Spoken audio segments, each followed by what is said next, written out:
नमस्कार साथियों, कैसे हैं आप? आशा करते हैं कि आप सभी बहुत अच्छे होंगे, मस्त होंगे, टॉप होंगे।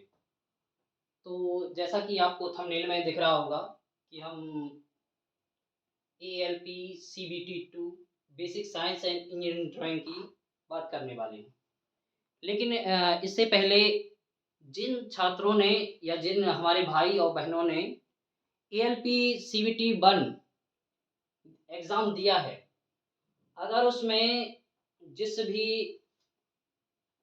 हमारे मित्र का रॉ मार्क्स करीब 35 अबव बन रहा है, तो मेरे हिसाब से उसे एएलपी सीबीटी 2 की तैयारी में बिल्कुल पूरी तरीके से लग जाना चाहिए। क्योंकि रिज़ल्ट के बाद आपको उतना टाइम आरआरबी नहीं देने वाला और यही हर बार होता आया है। ज़्यादा से ज़्यादा आपको टाइम करीब 1 मंथ दे देंगे, इससे ज़्यादा टाइम नहीं मिलता है। इसीलिए मेरा सभी से अनुरोध है कि आप एएलपी सीबीटी 2 की तैयारी में पूरी तरह से लग जाइए। क्योंकि आप सबको पता है अभी तक जो एएलपी की वैकेंसी आई है उसको करीब 6 साल हो गए हैं। 2018 के बाद 2024 में ये वैकेंसी आई है। तो आपके पास बहुत अच्छा सुनहरा मौका है इस साल जॉब पाने का और अपने माँ-बाप का सपना पूरा करने का। तो सबसे पहले बात कर लेते हैं एएलपी सीबीटी 2 के सिलेबस की। तो उसमें आपके 2 पार्ट होने वाले हैं, पार्ट ए और पार्ट बी। पार्ट ए और पार्ट ए में जो आपका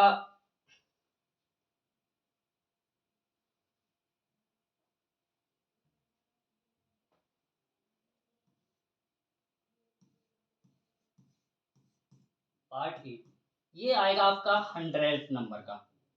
ये होगा आपका जिसमें बेसिक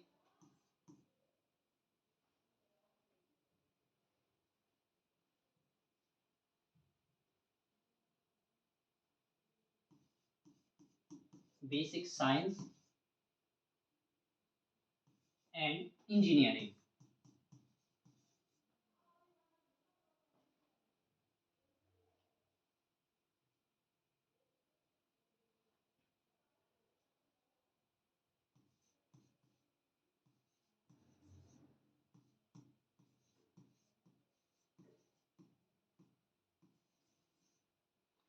और पार्ट बी होगा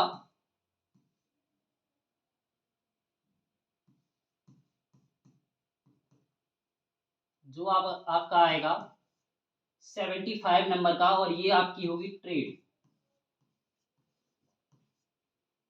तो ट्रेड में आपको सिर्फ क्वालीफाई करना है। क्या करना है? क्वालीफाई करना है।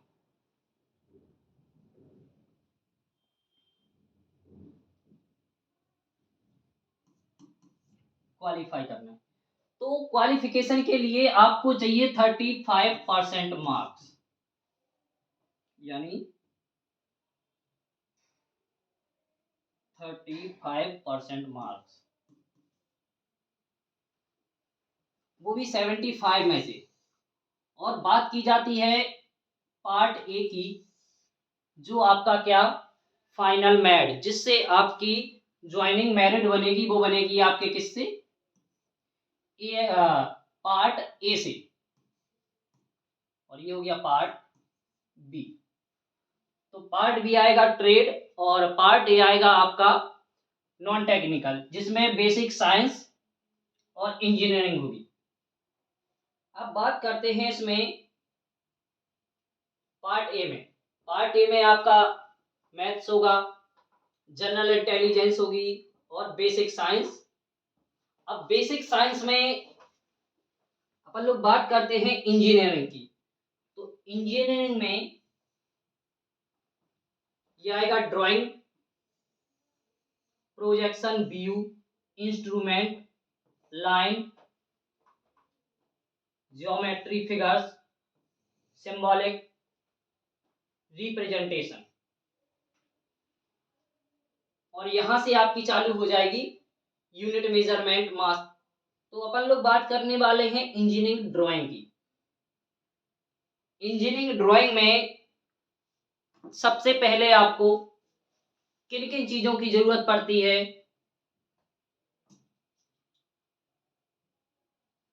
तो ये रहे आपके सामने, कम से कम आपके पास इतने इंस्ट्रूमेंट होना बहुत जरूरी है, तब आप इंजीनियरिंग ड्राइंग। और ड्राइंग कहते किसे हैं, सबसे पहले ये भी समझना बहुत जरूरी है। जैसे अगर अपन को कोई ब्रिज बन रहा है या किसी बिल्डिंग बनाई जानी है, तो उसका सबसे पहले हूबहू स्ट्रक्चर बनाना, जिसको एक शीट पर जैसा आपको बिल्डिंग्स बनानी है ना, उसी का हूबहू स्ट्रक्चर तैयार करना ही ड्राइंग कहलाती है। तो इसके लिए सबसे पहले हमें ड्राइंग बोर्ड चाहिए। ड्राइंग बोर्ड के बाद उसके जिस पर ड्राइंग बनानी है वो ड्राइंग शीट। ड्राइंग शीट के बाद टी स्क्वायर, टी स्क्वायर के बाद set square, scale, protractor, curve, pencil और रबर, ड्राफ्टर, ये इत्यादि सामग्री आपके पास होना बिल्कुल कंपलसरी है, तभी आप एक ड्राइंग तैयार कर सकते हैं। तो सबसे पहले इन इंस्ट्रूमेंट में शुरुआत करते हैं। सबसे पहला टॉपिक ड्राइंग बोर्ड। तो सबसे पहले ड्राइंग बोर्ड पर आते हैं। ये आपके सामने रहा ड्राइंग बोर्ड। ये एक लकड़ी का बना होता है।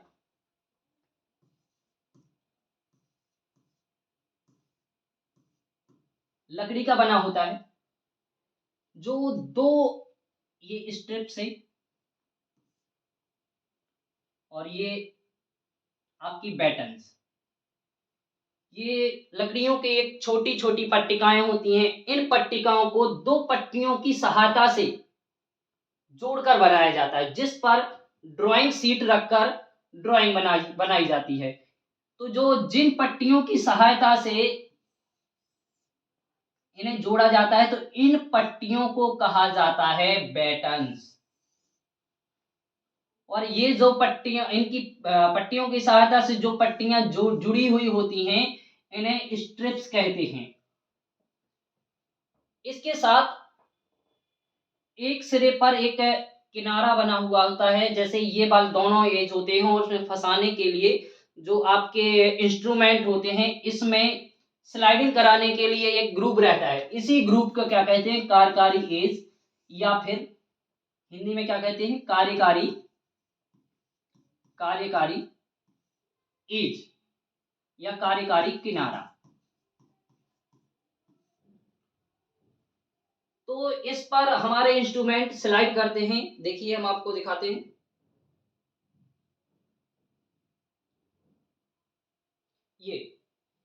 ये है आपका एक इंस्ट्रूमेंट, जिसमें ये स्लाइड कराया जाता है क्षैतिज रेखाएं खींचने के लिए। तो ये है आपका ड्राइंग बोर्ड। सबसे पहले ये ड्राइंग बोर्ड जिस लकड़ी का बनाया जाता है, उसकी भी कुछ प्रॉपर्टीज होती है। सबसे पहले वो लकड़ी आपकी हल्की होनी चाहिए, यानी वजन में ज्यादा नहीं होनी चाहिए। और इसके बाद उस लकड़ी की जो पट्टिकाएं हैं, यानी वो जिस पेड़ की जो लकड़ी ली गई है, उस लकड़ी में गांठ रहित होनी चाहिए, यानी गांठें नहीं होनी चाहिए। क्या नहीं होनी चाहिए, गांठें नहीं होनी चाहिए। तो ऐसे पेड़ जैसे जैतून हो गया, जैतून, ओक हो गया, इन पेड़ों की लकड़ियां ली जाती हैं ड्राइंग बोर्ड तैयार करने में। तो ड्राइंग बोर्ड एक आयताकार लकड़ी का ब्लॉक है। इसके पीछे की तरफ दो बैटन द्वारा जोड़ा जाता है। बोर्ड के एक किनारे का उपयोग कार्यशील किनारे के रूप में किया जाता है, जिस पर टी स्क्वायर को स्लाइड कराने के लिए बनाया जाता है। तो ये कुछ उसके इंपॉर्टेंट पॉइंट्स हैं। और उसकी जो लकड़ी होती है, लकड़ी की भी कुछ क्वालिटी है। हमने आपको बता दिया कि लकड़ी में किसी भी प्रकार की गांठें नहीं पाई जानी चाहिए, यानी प्लेन रहनी चाहिए लकड़ी। और लकड़ी यानी वजन में भारी नहीं होनी चाहिए। ये उसके क्या है, कुछ पॉइंट्स हैं, तो ये नोट कर लीजिए।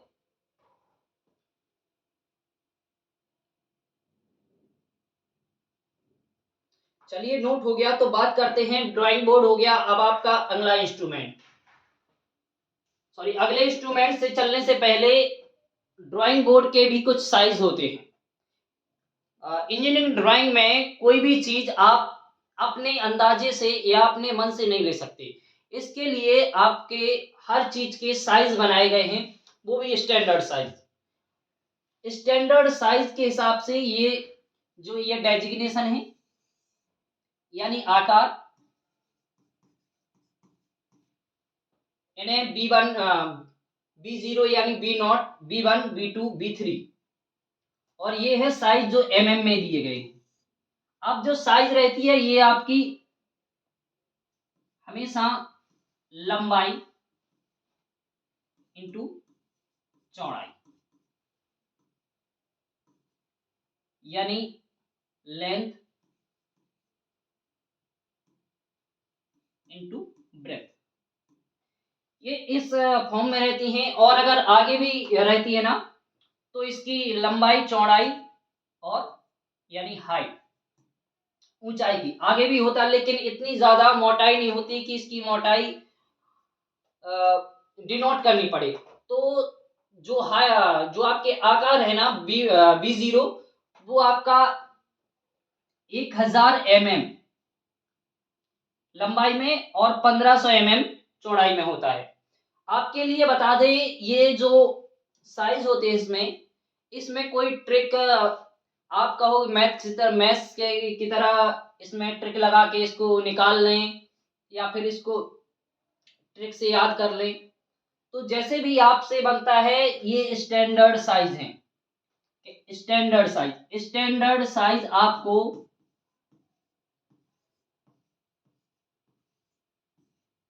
याद करने ही पड़ेंगे, और इसके अलावा कोई चारा नहीं है। अब चलो बात करते हैं ड्राइंग बोर्ड से। तो ड्राइंग बोर्ड से क्वेश्चन कैसे बनते हैं? तो ड्राइंग बोर्ड से सबसे पहला क्वेश्चन आपसे यही पूछा जा सकता है कि ड्राइंग बोर्ड में आकार B0 या हाँ B1 आकार के बोर्ड का साइज कितना है? आपके सामने ये चारों ऑप्शन रहेंगे। ये ऑप्शन हो जाएगा, ये बी हो जाएगा, ये सी हो जाएगा, ये डी हो जाएगा। ये चारों ऑप्शन आपके सामने रहेंगे, और आपको ये पूछा जाएगा कि B1 आकार का बोर्ड कौन सा है। तो आपको B1 आकार का बोर्ड 700 इंटू 1000, ये आपके B1 बोर्ड का साइज है। 4 क्वेश्चन आपके बोर्ड के साइज से बन जाएंगे। इनमें से 2 क्वेश्चन और बन सकते हैं। सबसे बड़े आकार का ड्राइंग बोर्ड कौन सा है? तो सबसे बड़े आकार का ड्राइंग बोर्ड कौन सा है? B0। और सबसे छोटे आकार का B3। और इसके साथ 1-2 क्वेश्चन उससे भी बन सकते हैं कि ड्राइंग बोर्ड जो आपका है, किस पेड़ की लकड़ी का बनाया जाता है। तो जितने भी क्वेश्चंस हैं, हम आपके लिए एक क्लास बाद में टॉपिक होने के, पूरा टॉपिक खत्म होने के बाद, सारे इंस्ट्रूमेंट खत्म होने के बाद एक प्रैक्टिस क्लास लेके आएंगे, जिसमें आपके पूरे क्वेश्चन करवा दिए जाएंगे, जो जो आपके जिस टॉपिक से जो भी क्वेश्चन बनते हैं। तो इसी अब आगे चलते हैं, अगला इंस्ट्रूमेंट की बात करते हैं, टी स्क्वायर। टी स्क्वायर भी देखो दिख रहा होगा ये आपके सामने, ये टी स्क्वायर है, ये लकड़ी का बना होता है और ये भी बिल्कुल स्टैंडर्ड साइज में आते हैं। जैसे ही ड्राइंग बोर्ड का साइज होगा सेम उसी प्रकार इसका भी साइज, क्योंकि ये उसके लंबवत खिसकाया जाता है और इसका काम होता है क्षैतिज रेखाएं खींचने के काम में आता है। इसका प्रयोग क्षैतिज रेखाएं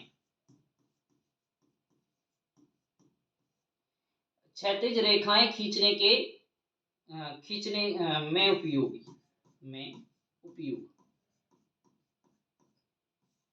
क्षैतिज रेखाएं सॉरी क्या लिख दिया,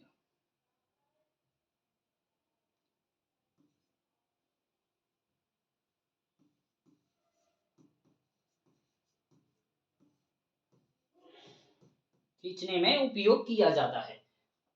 तो ड्राइंग ये भी लकड़ी का होता है और ये भी बिल्कुल इसके भी स्टैंडर्ड साइज उसी की तरह होते हैं जिस तरह अपन लोग ड्राइंग बोर्ड के साइज होते हैं, क्योंकि ड्राइंग बोर्ड के साइज के ये रहे आपके साइज, जितनी आपकी ड्राइंग बोर्ड की चौड़ाई होगी उसी के हिसाब से इसके साइज रहते हैं। तो सबसे पहले इसकी कुछ प्रॉपर्टीज देख लेते हैं। टी स्क्वायर की कार्यशील लंबाई ड्राइंग बोर्ड की लंबाई के बराबर होती है, यानी जो आपका टी स्क्वायर की ये जो साइज है ना, ये साइज बिल्कुल ड्राइंग बोर्ड की चौड़ाई के बराबर रहता है। और सबसे पहले ये जो हिस्सा है ये, तो इस हिस्से को कहा जाता है वर्किंग एज यानी कार्यकारी किनारा, और ये जो आपका है इसे कहते हैं हेड।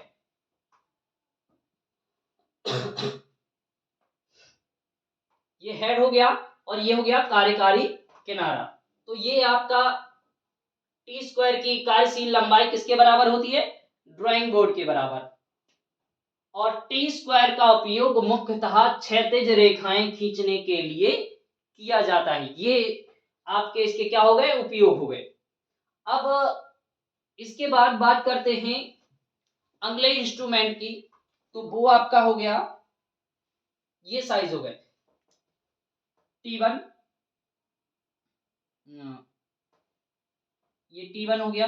T1 का आकार है 1500, और ये प्लस माइनस जो आपके सामने लगा है ये 10 प्लस माइनस आपके सामने इसलिए लगा है क्योंकि एक्यूरेट साइज लकड़ी का बना है, तो इसके प्लस माइनस 10 छोटा या 10 mm बड़ा इसे कर दिया जाता है, प्लस जो आपका इसमें हेड रहता है।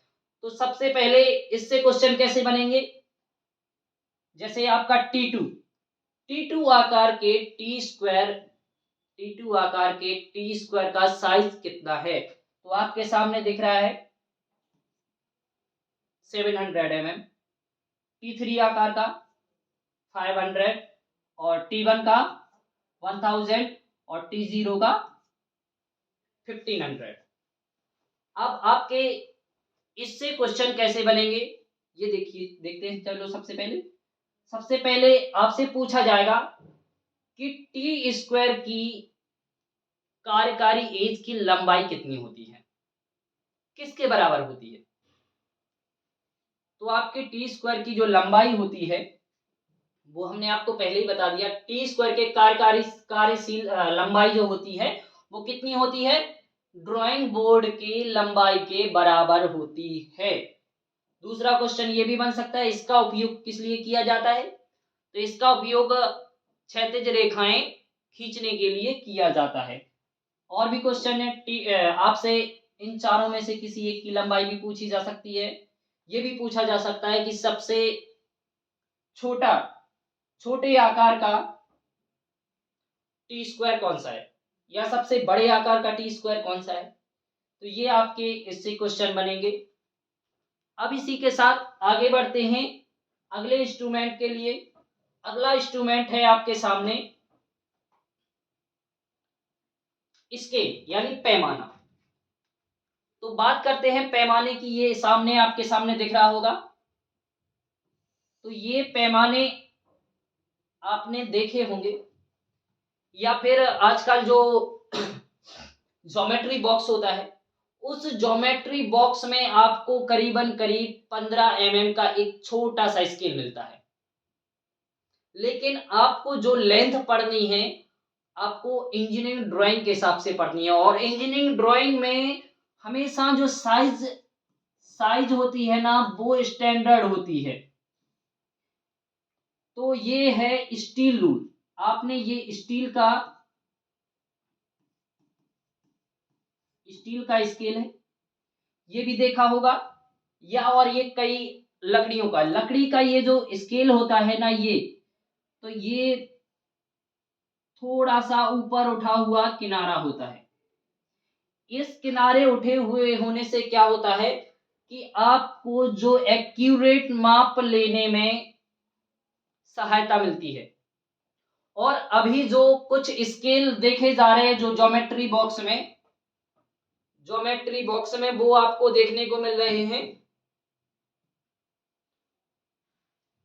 आपका लकड़ी का भी स्केल होता है, स्टील का भी होता है। हाथी दांत सेलुलॉइड स्टेनलेस स्टील से बने होते हैं।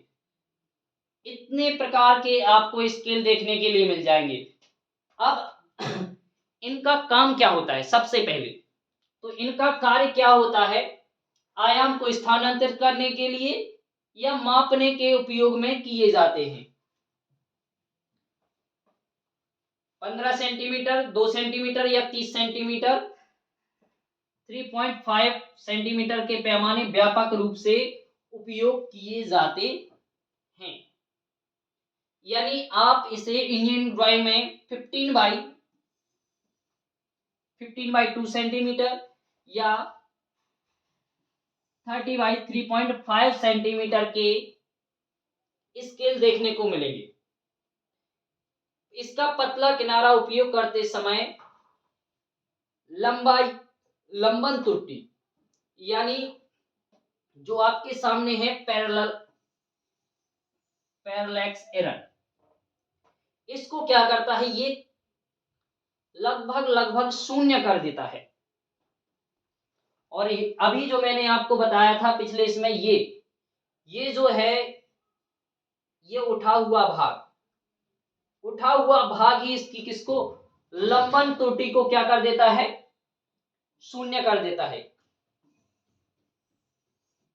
तो जो स्केल है आपकी, पैमाना, इसका प्रयोग ही आपकी जैसे मेजरिंग क्या इंजीनियरिंग ड्राइंग में मेजरिंग करने के काम में उपयोग में लिया जाता है। जैसे आपका ये हो गया,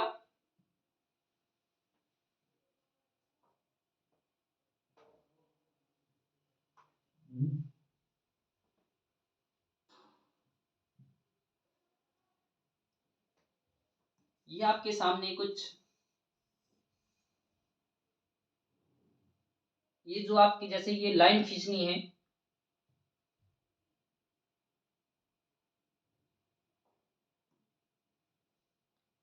अब ये क्षैतिज और हॉरिजॉन्टल लाइन खींचने के लिए, छोटी छोटी लाइंस खींचने के लिए या इनकी मापिंग के लिए आपको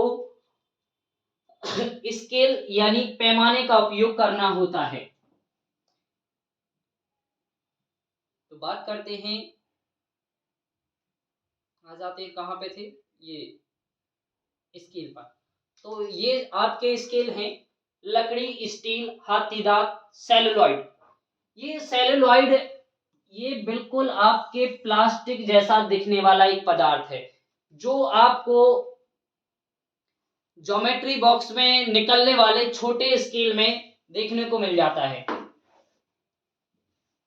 स्टेनलेस स्टील यानी स्टील के भी आपने स्केल देखे होंगे या कभी कभार उनका उनका प्रयोग किया होगा। और बाकी लकड़ी का भी स्केल रहता है। तो ये पॉइंट नोट कर लीजिए, इनसे भी आपके क्वेश्चन बनते हैं।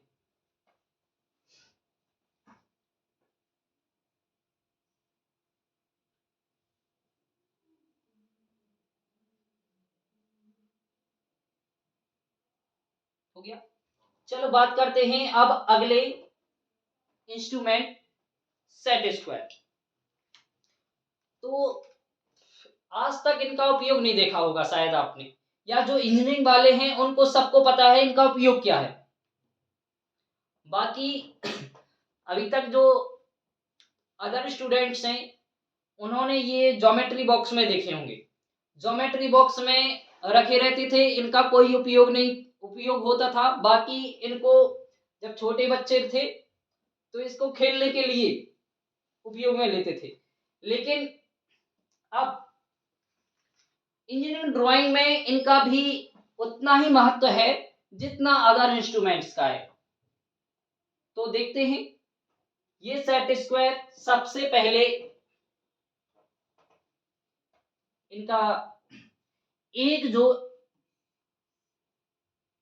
एंगल होता है दोनों में एक एंगल कॉमन होगा, वो होगा 90, और दूसरा बाकी इनके जो अदर दो किनारे रहते हैं वो एक के 45 और दूसरे के 60 और 30, इस फॉर्म में। अब इनका उपयोग क्या होता है, तो इनका उपयोग जैसे अगर आपको 15 के मल्टीपल यानी 15 के मल्टीपल में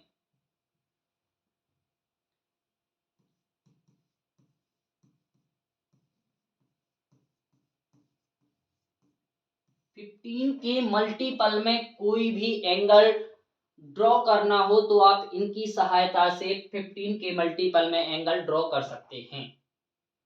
ये देखिए 15 के मल्टीपल में 30, फिर 30 के बाद 45 के बाद 60, बाकी 75 करना है। ये वाला हिस्सा लेके ये वाला हिस्सा यहां रख दो आप, यहां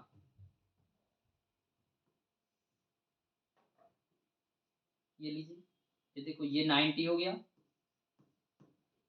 और ये आपका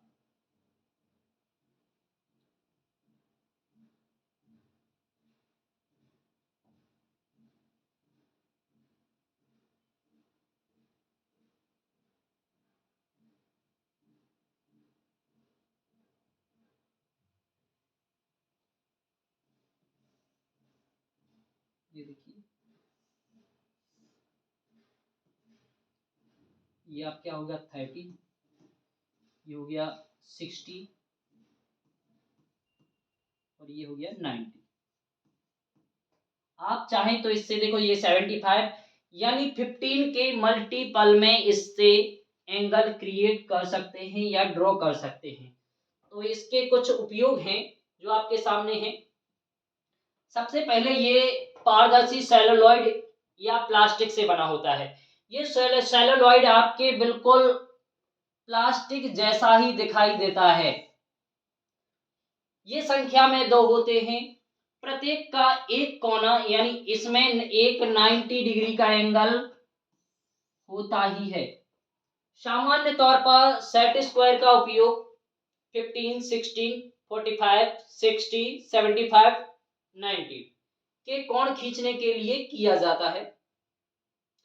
इनका उपयोग समानांतर या लंबवत रेखाएं खींचने के लिए भी किया जाता है, यानी इनसे आप लाइन ड्रॉ भी कर सकते हैं, पैरेलल या फिर परपेंडिकुलर लाइन इनसे खींची जा सकती है। तो नोट कर लीजिए सबसे पहले,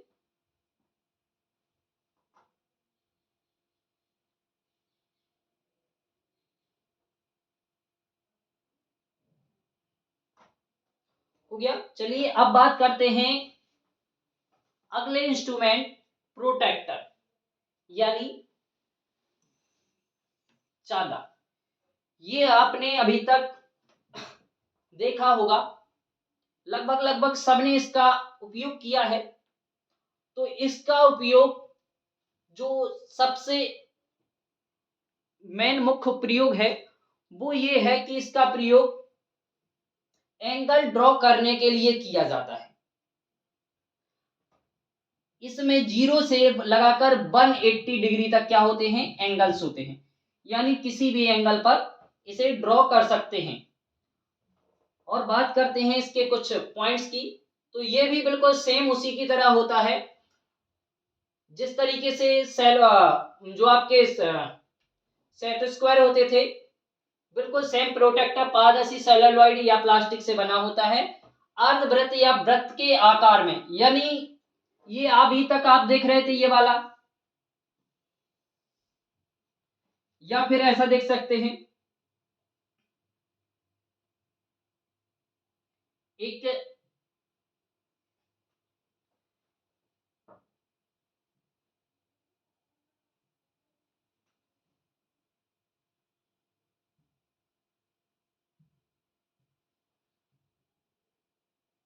एक होता है ऐसा, इसमें यहां 0 डिग्री रहता है,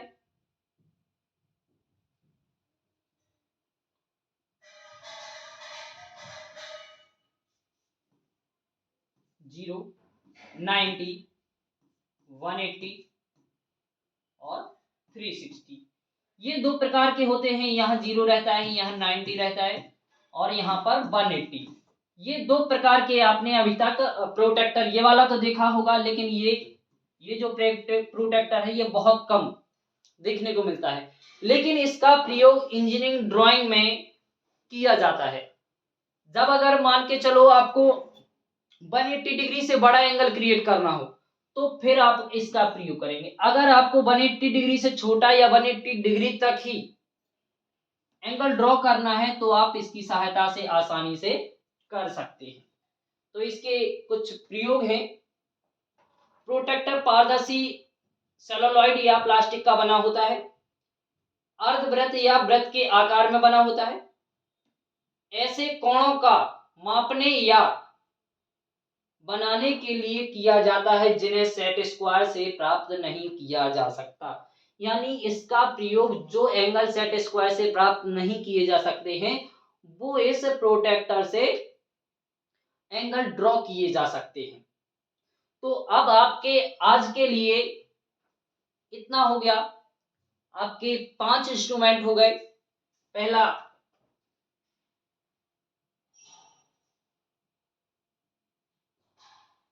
आपका ड्राइंग बोर्ड हो गया। ड्राइंग बोर्ड लकड़ियों का वो एक ब्लॉक है जो आपकी स्टेप्स को बैटन्स की सहायता से जोड़ा जाता है। इसमें एक कार्यकारी किनारा होता है जिस पर टी स्क्वायर को स्लाइड कराया जाता है और यह गांठें रहित लकड़ी का बना होता है, जैसे जैतून ओक के पेड़ों से ये बना रहता है। आपके सामने दिया था बोर्ड के एक किनारे का उपयोग कार्यशील किनारे के रूप में किया जाता है जिस पर टी स्क्वायर को स्लाइड कराने के लिए किया जाता है। ये उसके बोर्ड के आपके सामने साइज थे, चारों साइज इसको याद कर लीजिए। इसके बाद आपका था टी स्क्वायर, तो टी स्क्वायर लकड़ी का बना होता है, ये इसकी लंबाई बोर्ड की चौड़ाई के बराबर होती है, ये उसके पॉइंट से। तीसरा था स्केल और चौथा आपका हो गया था सेट स्क्वायर। पांचवा आपका है प्रोटेक्टर। तो हमारे साथ बने रहने के लिए बहुत बहुत धन्यवाद। आगे की क्लास में आपको जल्द मिलते हैं, तब तक के लिए नमस्कार।